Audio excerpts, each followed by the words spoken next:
What is going on, guys? Welcome back to the channel after quite some time away. My name is Tide, and in the video today we'll be discussing PlayStation 5 games, specifically exclusives I expect to see on the console in the years to come. I apologize for any subpar to the standard audio-visual quality in this video versus the other videos on my channel. That is because I am away from home. I'm not using my at-home setup. I could not capture gameplay with my capture card. This is gameplay taken directly from the PlayStation 4 with the share button, and I'm using a different mic. I've been quarantining with friends for a number of months now, so I do not have my at-home setup, but I had the inspiration to make this video, and god dang it, I wanted to make the video. So we're going to be talking about a lot of games today, and I'm very excited to hear what you guys think about the following topics. Now, the inspiration for this video kind of occurred when I was talking to a friend about Ratchet & Clank. They'd never played the Future Saga, Tools of Destruction, A Crack in Time, and Into the Nexus, which came out on PlayStation 3, and I was researching those to tell them a little bit about what those games were about, because PlayStation 3 did have a lot of Ratchet & Clank games. The Future Saga was phenomenal. However, when I started researching, I learned that there was only one PlayStation 4 Ratchet & Clank game, and that's the one you're seeing today, which is Ratchet & Clank PS4. It's the reimagining of the original Ratchet & Clank that came out alongside the theatrical film in 2016. This was 3 years after Into the Nexus, and when I actually looked it up on Wikipedia, it said the longest gap between games in the series thus far. 3 years. Well, that was in 2016. It is now 2020, making this now the longest gap between games. It's been 4 years since a Ratchet & Clank game.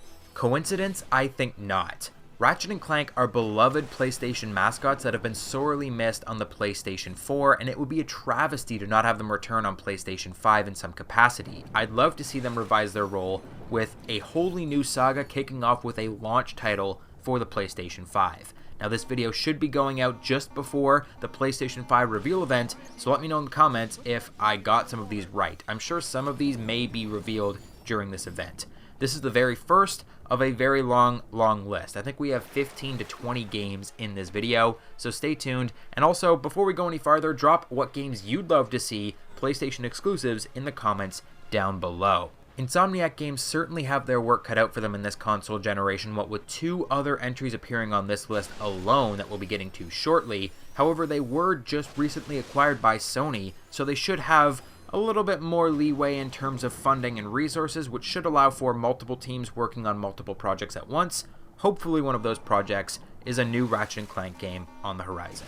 If you've followed me on Twitter in any capacity over the last decade, you've likely seen me tweet about Ape Escape and how badly I'd love to see another game in that franchise. And I'm not the only one. Simply mentioning Ape Escape on Twitter will have the Ape Escape revival campaign breathing down your neck. There's a couple fan accounts that are all connected to the Ape Escape revival campaign, and they will like and retweet everything that you have to say about Ape Escape. They'll tell you all the information you could ever want to know about canceled Ape Escape games, this and that, because they're dying for another game in that franchise. The Ape Escape games were zany, and they were wild, and they had an unmatched flair of originality. You had to catch escaped apes, and all those apes had unique abilities and outfits, and it never got old. It was always just pure, unbridled fun.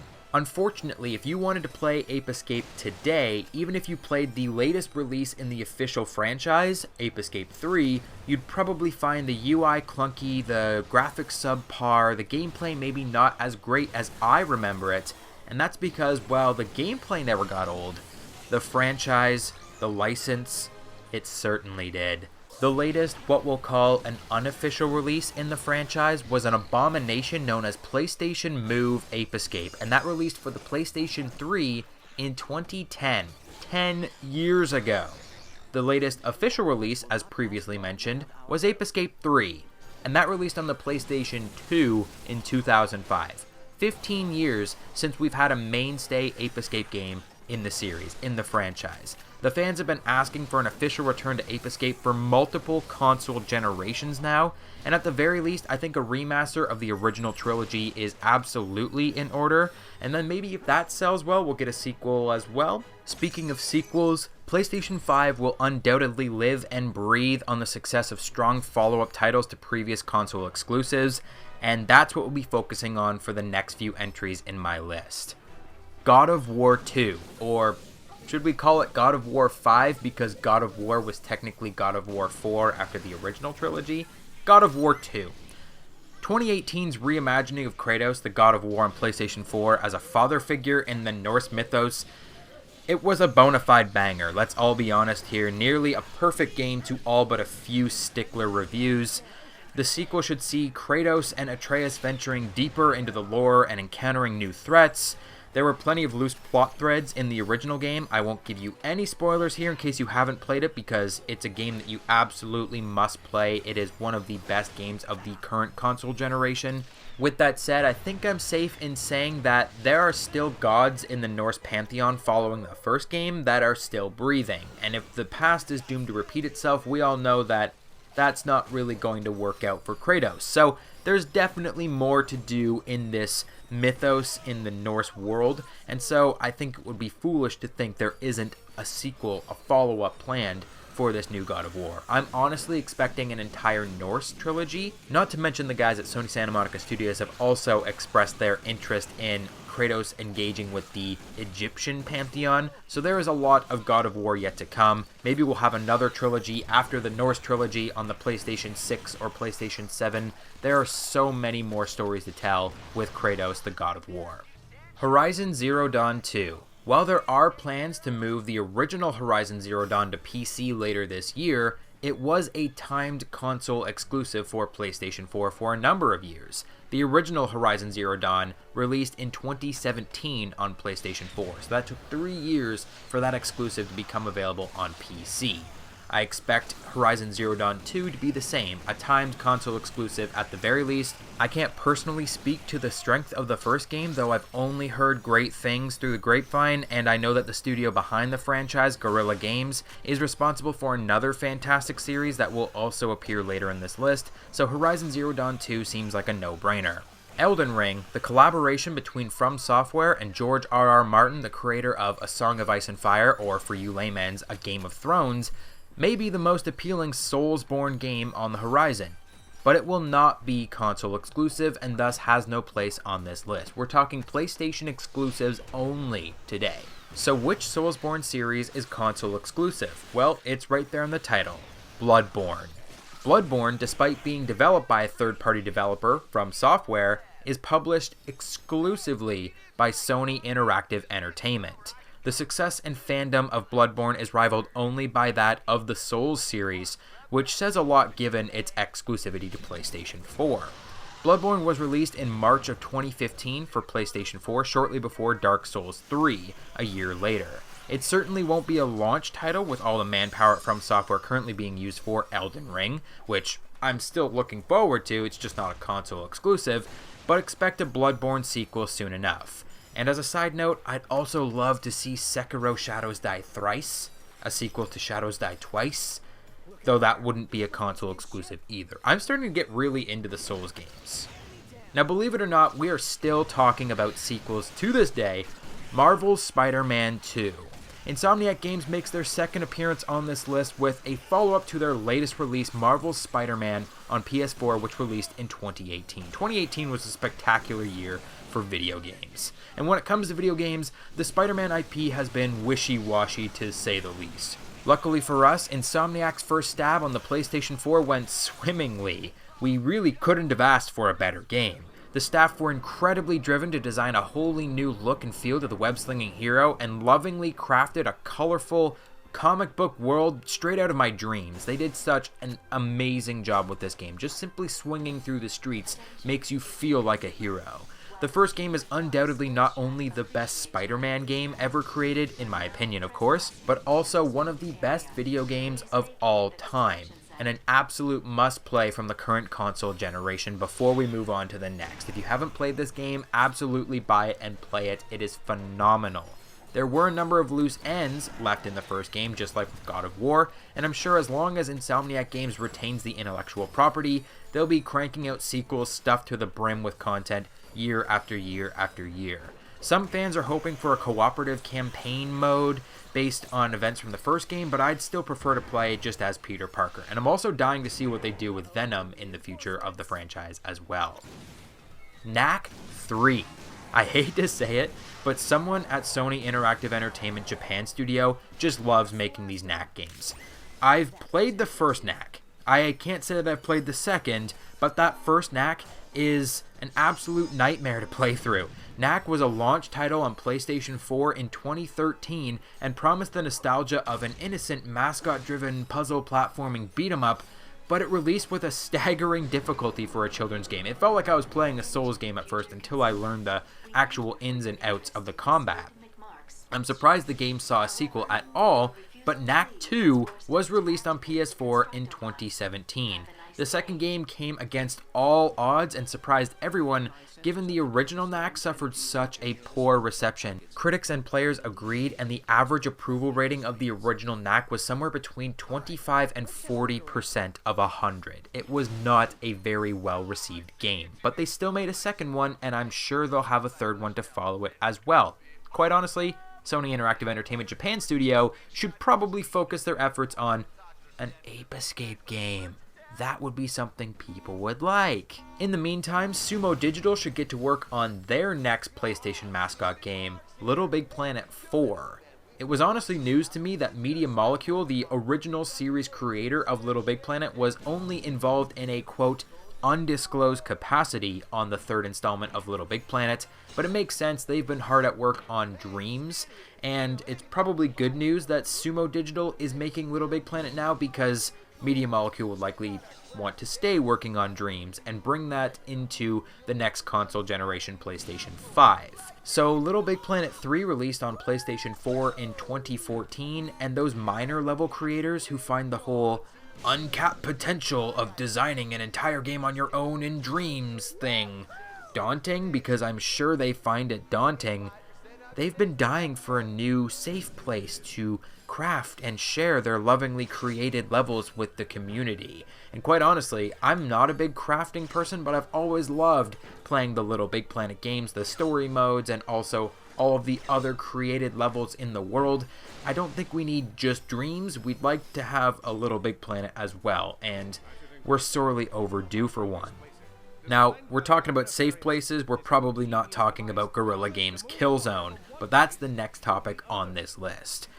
Before the third-person action-adventure Horizon Zero Dawn, Guerrilla Games were responsible for one of the most brutal first-person shooters on the market. Killzone featured an intergalactic battle between interplanetary strategic alliances and the Helgen Empire, and it was set in the 24th century. There was all kinds of cool futuristic guns and spaceships and interplanetary war. It was an awesome series. The latest release was Killzone Shadowfall, which was actually a PlayStation 4 launch title in November of 2013, but again, Guerrilla Games started working on Horizon Zero Dawn, so there was no sequel, no follow-up to Shadowfall during the PlayStation 4 era. Now, it's unclear whether the IP has been abandoned, but hopefully after the inevitable Horizon sequel, because we all know that's being worked on right now, hopefully Guerrilla can return to their roots after that and get back to a new Killzone, because quite honestly, Killzone is one of my favorite first-person shooter franchises. I love the aesthetic so much. It's so cool. I'm down for a Killzone 4, a Killzone Shadowfall 2, or an entirely new idea just set in the Killzone universe. Those are all appealing options to me. Coming into the 10th entry on my list today, Sucker Punch Productions has entered the chat. Now, I can't imagine seeing anything new from Sucker Punch in the immediate future, given their next big title is a PlayStation 4 game, Ghost of Tsushima, which is set to release in the next few months. However, Sucker Punch is a Sony Interactive Entertainment worldwide studio, and thus all of their intellectual property is PlayStation exclusive. This includes their well-known original IP, the stealthy PlayStation mascot, Sly Cooper. The last we've seen of Sly was in Sanzaru's Sly Cooper Thieves in Time on PlayStation 3 in 2013. And then in November of 2014, Sanzaru Games released a statement that said they would not be working on a future installment, but that doesn't rule out the original founding fathers of Sly returning with a vengeance. Maybe after Ghost of Tsushima, Sucker Punch will pick up their original IP and bring it back home where it belongs. Sanzaru did an okay job, but nothing really compares to those original 3 Sly games, which were developed by Sucker Punch. Now, in the case you've been living under a rock and you're now wondering, if Sly Cooper is a Sucker Punch IP, why did Sanzaru start making their games? You're honestly not alone, I had to look that shit up too. I had thought the original Sly gang had the final say in all things Cooper, but they gave up their franchise in the late 2000s to pursue a new IP, and that IP was Infamous.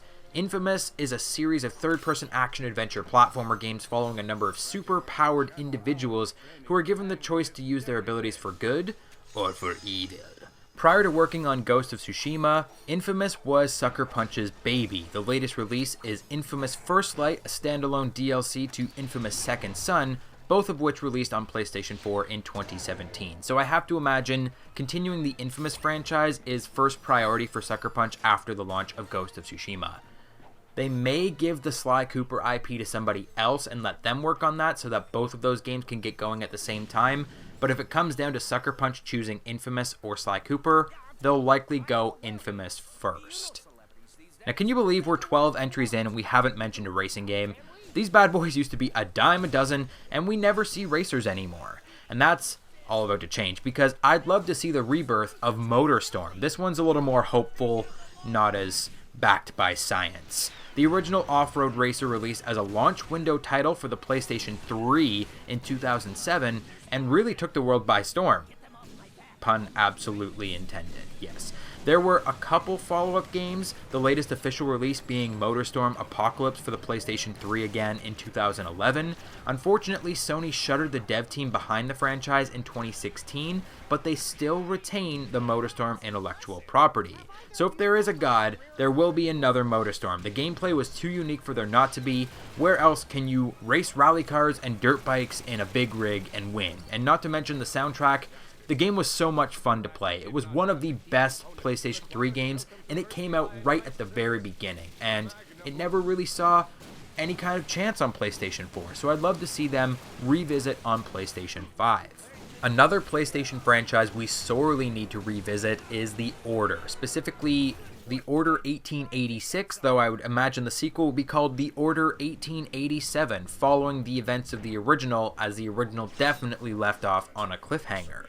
It just needs to happen. I need to experience more of this wacky world where knights wielding Tesla's experimental weaponry hunt werewolves and vampires in a steampunk, industrial, revolutionary London. Doesn't that sound good? Doesn't that sound good? If you haven't played the original The Order 1886, which released for PlayStation 4 in 2015 as a launch title, you absolutely owe it to yourself. The game stands up both graphically and in terms of originality to this day. It is a little short. I think it's only 5 or 6 hours long, and that's all it is. It's only campaign. There's no multiplayer. There's not a lot of replayability, let's be honest, but the game, the core fundamentals of the game are there. And developer Ready at Dawn recently began hiring for a major upcoming project, so all signs are pointing towards an Order sequel. And I mean, you have to play this game. If you haven't played the original Order, don't sleep on it. You can get it for like $5 in the PlayStation Store. Get it and play it. You'll enjoy it. For at least a night, you can play the game and have a really great time in a really wacky, zany world. Resistance. That's right, I did say there would be 3 Insomniac Games entries on this list. It's not my fault. All they know how to do over there is make great video games. The latest in the main Resistance series was released for PlayStation 3 in 2011, and that was Resistance 3. Now, I don't know a whole lot about Resistance, except for that they were fantastic first-person shooter games that could use A, a remastered trilogy, B, a sequel reboot, and also potentially C, a TV film tie-in. I feel like the Resistance franchise could really lend itself well to that sort of a deal. We're approaching the end of the list, so I've got some more vague entries for you now, the first being something by Quantic Dream. PlayStation 3 had Heavy Rain and Beyond Two Souls, each of which were remastered on PlayStation 4 prior to the release of Detroit Become Human in 2018. Quantic Dream tends not to develop sequels so much, but rather very different settings and takes on the same sort of basic gameplay loop. Let's take a look at those 3 previously mentioned examples for an example. So Heavy Rain had the Origami Killer, a serial killer that kidnaps and drowns his victims in rainwater that must be discovered and stopped before he kills again. Beyond Two Souls, Jodie is born tethered to an incorporeal entity she calls Aiden, and uses their psychic link to develop her supernatural powers over the course of many years. Yes, I wrote these plot synopsises down when I thought about them because, my god, if I tried to remember this shit, my brain would explode. Detroit Become Human. Subservient androids override their programming to become deviant and begin protesting for their rights. So I don't know about you, but I can't wait to see what the madman David Cage has up his sleeve next. Unfortunately, I've heard the script for Detroit Become Human took over 2 years to write, so it may be some time before the next game is complete, given that game only came out 2 years ago. The script comes first, and then they have to build the actual game around that, so I expect this to be 2 or 3 years down the line from now. Another vague, but also the last official entry on my list today is anything developed by Naughty Dog. That seems incredibly super over-the-top vague, but only because there's really no telling where that studio goes next. Naughty Dog are the original creators of Crash Bandicoot, but the franchise has since been through many iterations of developers and publishers. They don't have the rights to make Crash Bandicoot anymore, though that's in their wheelhouse. They were also responsible for the Jak and Daxter series with help from Ready at Dawn, among others. The latest release in the Jak series just so happens to be an original trilogy remaster for PlayStation 4 that was ported only in 2017, so it seems to me that it's prime time for Jak 4 to release. Naughty Dog are also responsible for the Last of Us and Uncharted franchises. Now, The Last of Us 2 is due to release on PlayStation 4 in the coming week, so that rules it out in terms of a third potential installment, at least for a few years. Meanwhile, the Uncharted franchise has been dormant for quite some time. Folks will argue that Uncharted 4: A Thief's End, released on PlayStation 4 in 2016, should be Nathan Drake's last outing as the series protagonist, and by all means, I agree with that. The game is called A Thief's End after all. But just because Nathan Drake isn't in the game, doesn't mean the game cannot continue with other protagonists. In fact, it already has been. While it may have flown under your radar, Uncharted spin-off The Lost Legacy released in 2017 on PlayStation 4 and followed series sidekick Chloe Frazer as the main character, with many other Uncharted characters revising their roles. They could easily create a sequel to this spin-off and have Chloe Frazer revise her role as the main protagonist. Another option is to have the Drake legacy continued by Nathan's own daughter. Incredibly mild spoilers here, but Drake was shown with his daughter at the end of Uncharted 4, and she does seem to have her father's penchant for exploration. So they could do a new Uncharted with the Drake legacy. They could do Uncharted The Lost Legacy 2. They could do The Last of Us Part 3, which I am expecting just years down the line. New Jak games. Not necessarily new Crash Bandicoot games, but again, that is in their wheelhouse, so why not something completely different for Naughty Dog? From the outside looking in, it definitely seems like Naughty Dog is wrapping up loose ends with all of our favorite franchises, from Uncharted to The Last of Us, and maybe they're actually planning something wholly new and original, but we'll just have to wait to see. Well guys, that's going to wrap it up for me. I hope you enjoyed the... Oh, you didn't enjoy the list. My list has left you unsatisfied and you require even more juicy video game details that could lead to future PlayStation 5 exclusives? Well, okay then. We only need to look as far as Sony Interactive Entertainment's worldwide studios and the games that made them famous to predict what they're working on next. Now keep in mind, I don't have a horse in the race of any of these games. I personally do not care for any of the games I'm about to mention. They just seem too obvious not to mention here at the end of the list. Bend Studio will likely develop Days Gone 2. The first Days Gone had average reviews, but there is very little originality in media these days, and it did good enough to get a sequel. Japan Studio, while responsible for, Knack, also developed Ico, Shadow of the Colossus, and The Last Guardian. So we may see another game in the vein of those, which those games are epic. Polyphony Digital makes Gran Turismo games, so there will probably be anywhere between 1 and 3 Gran Turismo games on PlayStation 5. I've never actually played a Gran Turismo game, so I don't really care. I kind of like the street racing games more than the tournament racing games, and I believe that's what Gran Turismo is. San Diego Studio makes MLB The Show baseball games, so you can expect one of those goddamn things every year until the day you die. And San Mateo Studio, last but not least, is more of a thought experiment, and kind of a difficult one at that. They've assisted Sucker Punch Productions in the past with Sly Cooper, so maybe they can handle a sequel or a reboot for Sly Cooper, but they also have a history with the SOCOM US Navy SEALs games, which there were a ton of those back in the day, and there hasn't been one for a number of years. So maybe we'll see the reboot of that franchise.